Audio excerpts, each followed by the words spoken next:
Prime Minister Narendra Modi hosted the tricolour at the Red Fort for the 13th time on Independence Day. His traditional turban was also a major attraction. This year, PM Modi wore a bright, dark red Rajasthani turban with yellow and white bandhani patterns. His special look quickly caught attention during the celebrations.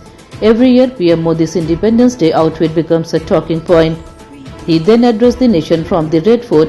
The Prime Minister spoke about India's progress, national security, and the country's future. He also highlighted the role of young people in building a strong and developed India. लाल किले से मैं देश के नौजवानों के लिए घोषणा करना चाहता हूं।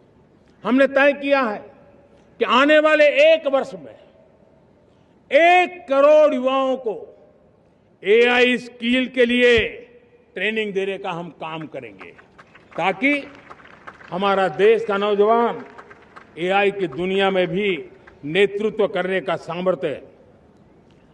मेरे साथियों,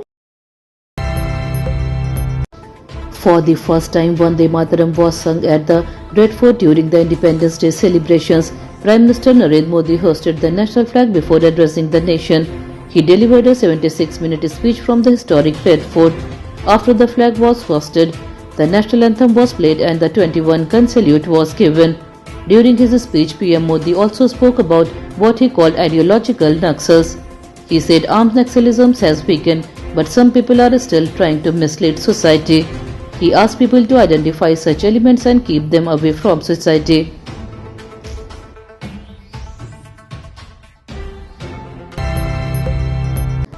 Prime Minister Narendra Modi shared a warm moment with children at the Red Fort after his Independence Day speech. While meeting the children, PM Modi was seen talking to them and smiling.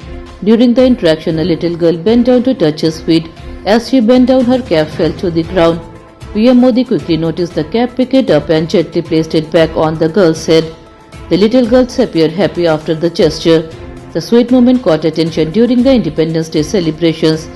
PM Modi then continued meeting other children present at the Red Fort. The Lok Sabha has sent a notice to Congress leader Rahul Gandhi. The notice was issued after complaints by BJP MPs Anurag Thakur and Sanjay Jaiswal. They objected to Rahul Gandhi's remarks during a discussion on the anti-paper leak bill. The BJP MPs said some of his words against Home Minister Amit Shah were unparliamentary. Rahul Gandhi made the remarks during the discussion on July 29th. He used words like idiot and blind followers. Speaker Om Birla later ordered that these words be removed from the House records. Rahul Gandhi has now been asked to submit his reply by August 28.